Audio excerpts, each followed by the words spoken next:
Everyone, hope everything's going well. You guys and gals know that drill. Smash that like button, subscribe if you haven't, comment down below. Follow me on Instagram at AIH_sports. Follow me on my finance channel at AIH Finance. Last few days have been quite interesting on IG. This guy, Ephus Pitch, Bill. I actually met him at the National. He was nice at the National, but I was still iffy about this guy in general. I'll explain later on. But we met, everyone was friendly, and then come to today, or last few days, he makes a reel saying that some people are just way too negative for the hobby. We need to have basically a middle ground. That's what he is saying. And I think what ended up happening was the dude was pissed that I did a video a couple days ago saying, hey, look, it's nice that you have a petition to basically go to Fanatics saying, hey, look, we need some sort of guidelines out there because of all the fraud going on in the hobby, which I call hanky-panky. And he thought that, hey, look, this is a good step forward. I said, hey, look, you're dealing with Michael Rubin, who's connected to the elites. A petition is not going to work. A couple days later, he does a reel on me, right? He does a reel on Sports Card Radio. So if I actually had gone along with it, he probably would have left me out of that reel. And, you know, there's some other people that I know that support it, and I have nothing against them, but, you know, he's not going to badmouth them because they supported his cause. I thought that was, you know, to be frank, it was silly. But I was still polite. And then he went off, and then he said, like, oh, all these content creators that are aggressive, you know, like radio, like me, and other individuals as well. He says, like, they're basically bad for the hobby. We need a middle ground. We need some more positivity, basically. So this guy is, like, coming out of that same camp. He said, we still need to call it out, but we need to watch what we say. I'm like, okay, just because you're a rich investment banker that deals with mergers and acquisitions and you have to speak a certain way doesn't mean that everyone talks like you. All right, you sound elitist when you say these type of things, even if it's you're saying these behind closed doors. Why do you care about that? Why do you care about pushing the narrative in such a way? People come from different backgrounds and express themselves in different ways. You know, right now I'm just talking using dialectic, but sometimes I use rhetoric and I use hanky panky, and then like I'm sometimes screaming in my live streams, calling people out, not in the most professional way out there, but this is not the job. All right. I don't work for him, and he thinks that people should report to him. What has he done in the hobby besides clout chase off of P. Ryan? And it looks like he's trying to clout chase off of, what's his name, Lameem James, in my opinion, by the way. So if you're just looking at this guy, it reminds me to a certain extent of Great Curator. Great Curator was the same guy that says, oh, we need to block out that negativity and, you know, all these, we need to make sure, we need to gatekeep this hobby.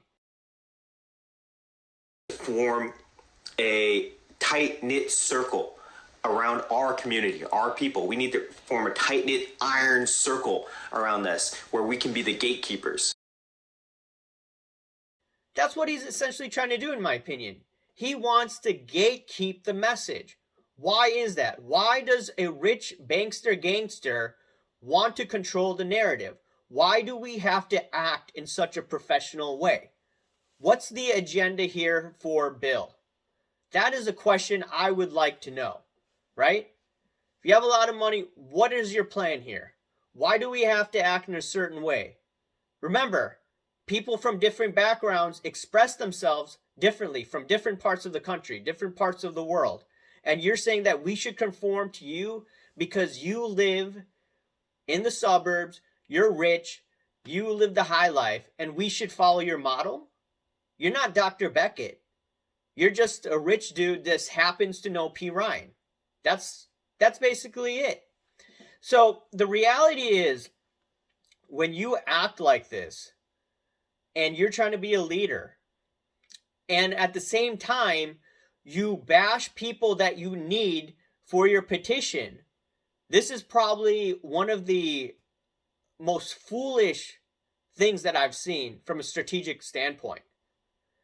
And it seems that his ego got in the way, where he couldn't get, what, 200 or 500 signatures, right? He got more likes, I believe, on his Instagram as of right now when I'm recording, 270 likes, something like that, while on his signature list as of right now, it's 266.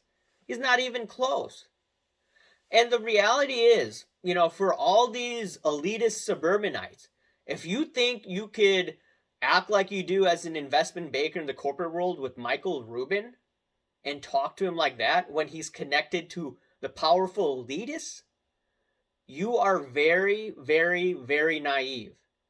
And that's why ultimately you get mad when people that don't have the receipts, like I didn't have the receipts, but I could call it out way before the average Joe. And he's the one that wants to come after us, where we're putting our face out there quite frequently, and we get thrown shade at all the time, right? And he says that, oh, we're the issue, right? When in fact that he's trying to align himself with some people in the hobby, and at the same time he wants to call it out. Why is that? Is it because he wants to clout chase? I'm just asking questions, right? Some people say, oh, you can't ask questions, right? The cage lawyer types and the signed and slabbed or whatever. I met him too, right? So it's just this mentality that, oh, you need to act a certain way. You need to act like an elitist suburbanite because I've made money or he's made money and we have to act in that certain way. It's nonsense if you're the average Joe, if you see this. So that's something. And the last thing that I wanted to say is, like, he was throwing shade at me that I was, what is it called? I did a live stream with Shaywave Vlogs. I think it was last year from my memory. And I haven't spoken to him. I looked at my DMs until that whole shield bidding incident that occurred. And I asked him, hey, I'd like to ask you some questions about it. He said, I prefer you don't do a video. I still did a video. I thought he explained to me that he was going through a tough time and just politely asked me not to do a video. I still did it. And I made sure that, hey, look, I understand he's going through this weird time, mental breakdown. That's why Dan the Card Man didn't do a video crapping on him. All right. I did a video. Okay. So, he, if his pitch said, oh, how's your buddy Shay, when I haven't talked to him, right? In quite a long time, except that DM the other day. And the reality is I spun it back on him. He's done lives with P. Ryan Collection, who I'm friendly with and he's friendly with as well. He's done quite a bit of lives with them, right?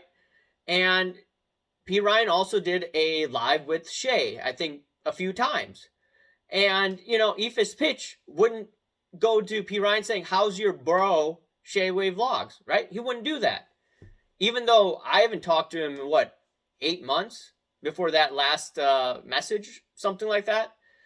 So it's just quite interesting that, there's that double standard. And Lamim James sent me a DM too saying, oh, Shaywave Vlogs, your buddy, tell me about it, right? And, it seems like they're talking to each other because it's the same type of thing that came my way. But ultimately, If's pitch won't question Lamim James when Card Porn not called out, but tagged Lamim quite a few times from my understanding, right? Once again, doesn't mean any hanky-panky behavior happened, right? But he's not going to go to him because of that. He's not going to go to him. He's going to go after, If's pitch is going to go after content creators who use aggressive language. He ran to Lamim James' defense because some content creators were getting aggressive with Lamim James, right? So this guy is soft.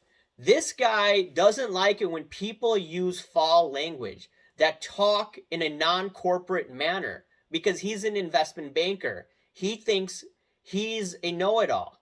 He has an elitist attitude. I noticed this the other day. He was basically mocking the cars that I had. And this is what happens in this hobby. You have a bunch of rich elitist scumbags like this guy telling you how you should express yourself. So if you're a minority or you come from an immigrant background and you talk in a certain way, that wouldn't fly according to Ifis pitch, because you got to talk like an elitist suburbanite. So it is what it is. I'll leave it at that. Anyways, let me know your thoughts. Remember to smash that like button, subscribe if you haven't, comment down below. Thank you. Bye.